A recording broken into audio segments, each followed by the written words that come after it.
kick off and host this final session. Thank you, President. It's been an amazing symposium because it's really highlighted just the amount of change that's happened over the last 3 years. I'm in the research innovation space, and I was just really chuffed to see the gaining momentum happening in that innovation-centred transformation of the biosecurity system. The progress that's happened in environmental DNA detection, and so now it's real-time, portable, it's been rolled out in ports, really exciting. Some of the work from the University of Adelaide around the e-commerce surveillance program was also very, very exciting. But the thing that I'd like to say is, I'd like to weave, I suppose, a couple of strands together that was focusing on the goal of 25 million sets of eyes.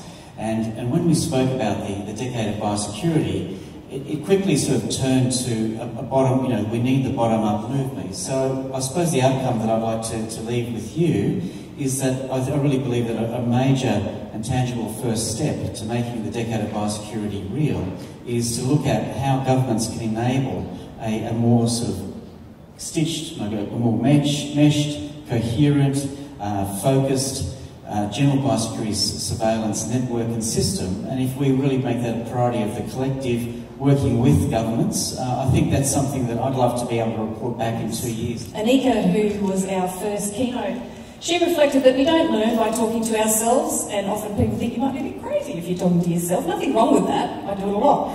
But if we just talk in ourselves or to ourselves in our minds, we don't learn anything. The only way we learn is by talking with others, and by doing that we're capturing diverse opinions.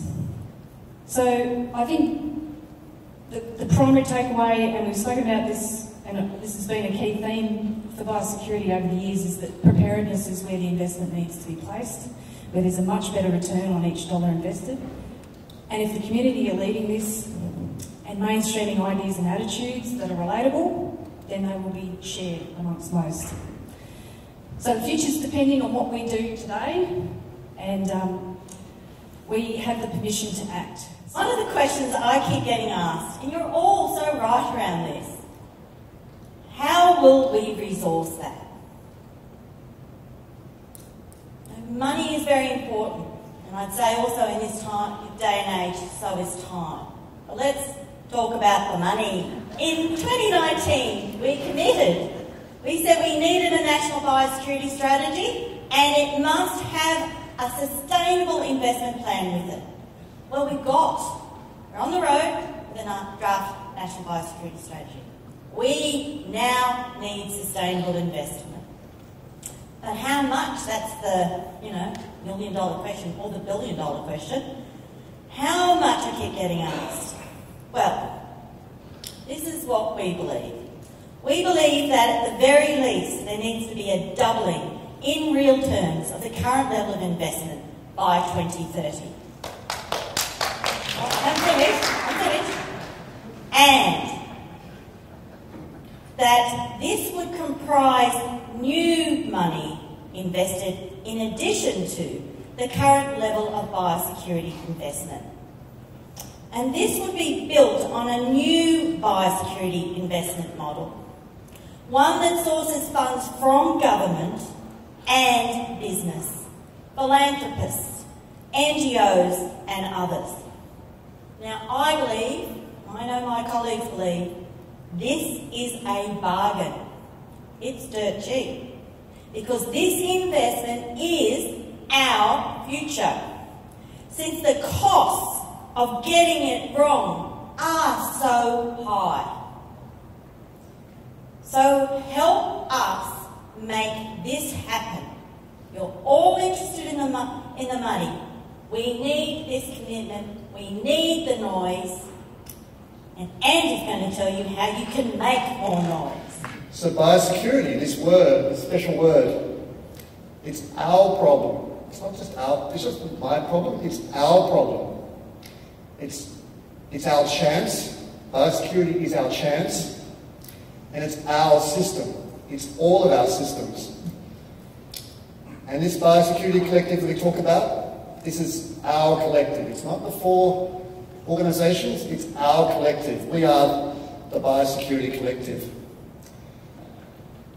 The community makes things happen, not governments. And so the decade of biosecurity is to make your job easier. So start today making sure we all live and breathe and promote biosecurity. It's our word, it's our system, it's going to save what we believe in and what we value. But let's look a bit more forward to 2030. What's it going to look like when we've succeeded, when the decade of biosecurity has delivered for us? So, the 2030 Biosecurity Symposium, I imagine on this stage will be 9 biosecurity ministers from every government, every jurisdiction, federal, state, and territory. And they're not just going to be agriculture ministers or environment ministers, they're going to be ministers for biosecurity, because that's what they're here for. And they're going to want to be here because this is the place where things happen. We're going to be proud of our new investments. We're going to have doubled investment in biosecurity in real terms. Hopefully tripled, hopefully quadrupled. And we need, and Richard Swain reminded us, we need the Indigenous voices to guide us and for us to learn from. And we're going to have the participation of all Australians, and you're all going to make that happen. That's what our vision is for 2030. And I hope to see you in 8 years' time and realise that vision. Thank you.